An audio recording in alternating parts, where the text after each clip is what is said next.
Kibok, very near us, which was, it seems, an executor of divine justice, at least in the most famous eruption, the destruction of old Carthage, which was preceded by swapping of wives, fornication. And so, after Carthage was wiped out, all the oldies and would tell the youth, well, behave yourself, otherwise you're going to make Mount Kibok explode another time. And so when Kibok exploded in 1948, everybody was scared, everybody fled, not much happened. But then in 1952 the explosion was more serious, and several people were killed in the Kepasa area. And then I'm told that those who were punished actually in this eruption more explicitly were the mestizos, because they were cheating. They were cheating on the copra, and they were cheating also on the coconut alcohol with the locals. And their houses were buried to the roof. Their house were in sort of a valley, and the house was buried all the way to the roof. So the roof stayed there as witnesses, you may say, of divine justice. Now, why the others in Kepasa, why did they die? Nobody knows. They were not special sinners. Just like when they ask our Lord in Capharnaum, they ask our Lord, why? What did these people do that the tower of Capharnaum fell upon them? Well, our Lord they didn't do anything special, but if you don't do penance, you will perish likewise. So they didn't do anything special. What did the passengers of the Titanic do for the Titanic to be sunk? Most passengers didn't do anything. It's just Bruce Ismay said, even God cannot sink that ship. That was a stupid thing to say. And it seems that the workers, the Protestant workers, were working with Catholic workers in Belfast in making the Titanic, and so they wrote blasphemies under the waterline of the ship. And it is there that an invisible hand, using an iceberg as an instrument, opened under the hull of the Titanic. What did those Spaniards do in La Palma this week? More destruction. So 2,500 buildings and homes are destroyed. And the volcano is always getting stronger. Nobody knows when it's going to stop. It's like nobody knows when an earthquake is going to strike or when a volcano is going to start. Nobody knows. Only God knows. We think we are so smart. We think we are so scientific. Nobody knows when it's going to start, and for a volcano, nobody knows when it's going to stop. Absolutely nobody knows. And so they are there, and they are losing all their possessions. Only one dead. So that volcano is not very dangerous. Strombolian, you may say, type of volcano. But they are losing their possessions because all over the island, not only there's in one area there's a lava flood that destroys everything. It just destroyed yesterday. It destroyed the cemetery and then the only cremation facility of the island. It shows that God doesn't approve cremation all that much. So the crematorium got cremated by an invisible hand. And the cemetery is buried under the lava. So even their traces on earth, the traces of their ancestors, is gone. So these poor people are very sad. And in the rest of the island, they are suffocating in sulfur.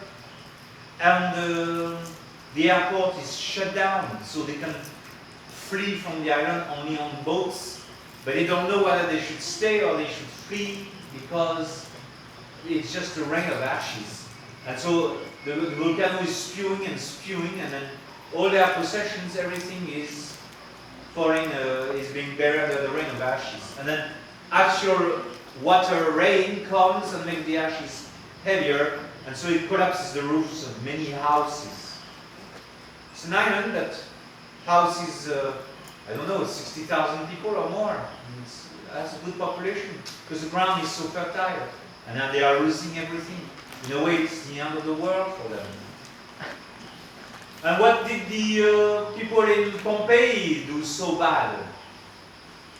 That in the morning, Pompeii was buried in cold ashes. So there was a massive explosion. And the day became night, like in Mount Pinatubo. And then they all fled into their house for security. Because they wanted to keep their possessions. And then the roof of the house collapsed on them. And they were buried alive in cold ashes. Some people were found by the archaeologists with bags of gold in their hands trying to flee. It's too late to try to return. Those who survived are those early in the morning who went to the boats and fled. What did they do? We don't know. Pompeii perhaps was a resort city. There were lots of prostitution and there's a lot of pornography which is painted on the walls in Pompeii. Very obscene.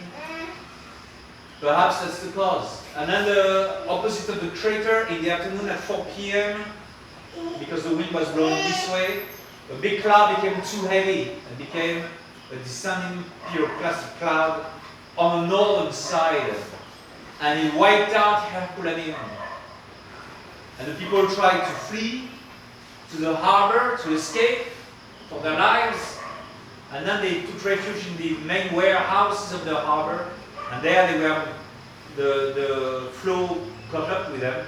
And their bodies were cooked at 400 degrees Celsius. Their skulls exploded instantaneously. And their bones were found. Whereas in Pompeii, they were simply buried, and then the ash solidified. Then later, the archaeologists injected plaster, and they reconstituted all these people in the position of their death. So you can enter the museum in Pompeii.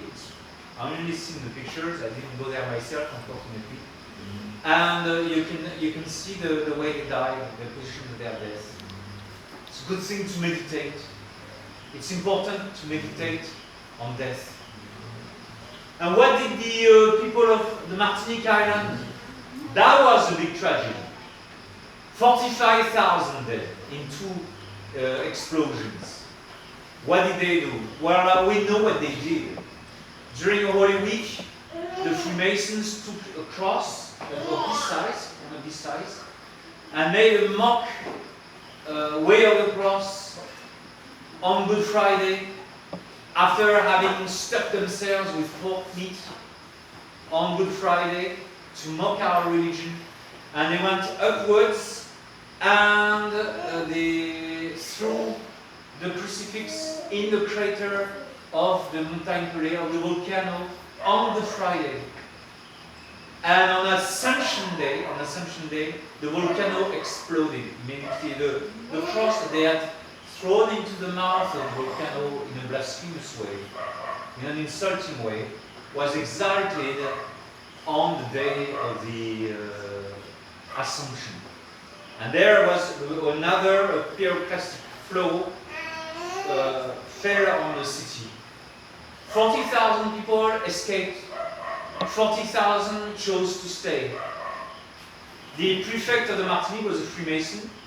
He came with the colonel of the regiment there, who was also a Freemason. They came with their wives, and they listened to the scientific committee.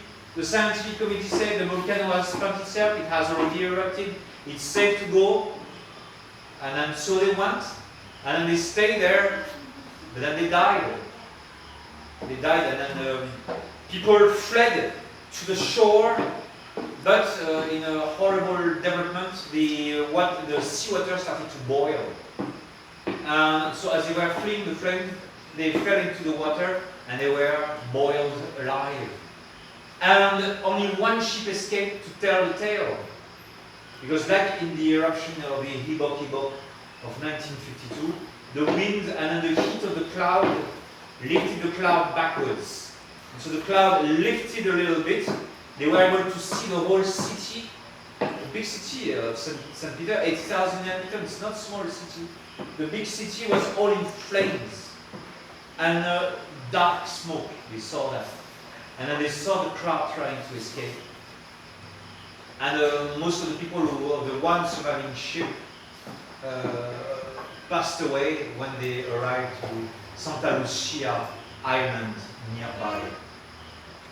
There was definitely, in the Martinique Island, there was definitely an outrage committed against God.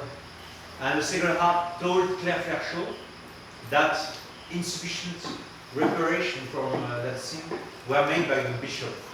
The bishop protested, and also many local priests understood that was something wrong was done, and people better prepare their souls. And so all the Catholic population of St. Peter who died in the explosion of the Montagne Pelée went to confession. They were able to go to confession. They were able to make their peace with God because the mountain was not sitting quiet. And then they made a good death. But certainly none of the Freemasons who had insulted the sign of our redemption so much. And so sometimes we can understand why these things are happening. Other times, just natural phenomena, just a reminder of who we are, how small we are on the face of the earth. And like these people in La Palma right now, the trace of their stay on earth, their houses, their car, everything they have, all of it is being wiped out under 40 meters of lava or more. We don't know when this is going to stop. So we are nothing. Let us understand before God. Let us adore Him who made us out of nothing and who gave us a small span of life. It's like King Ezekiel said, Lord, I just began to live on this earth, and you snuffed me out. I'm just beginning to live. What is a life of man but a vapor, says St. James. What are we on the face of this world?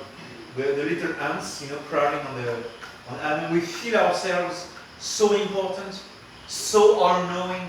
No. We don't know anything about the timetable of this volcano. Nobody knows. It could be tomorrow or it could be later. It's like the hour of our death. We don't know the hour of our death. And we better not know. Otherwise, how would we do penance?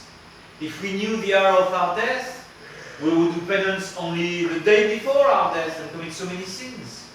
That's why St. Augustine says, you will not know the hour of your death, so that at every hour and every day, you will prepare yourself. That's the goal. So in this way, God is very good.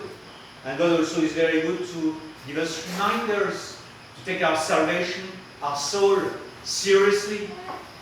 This is not a small matter. This is very important. So we have to do what it takes to save our soul, to make it safe, and to be ready always when God will call us. In the name of the Father, and the Son, and the Holy Ghost.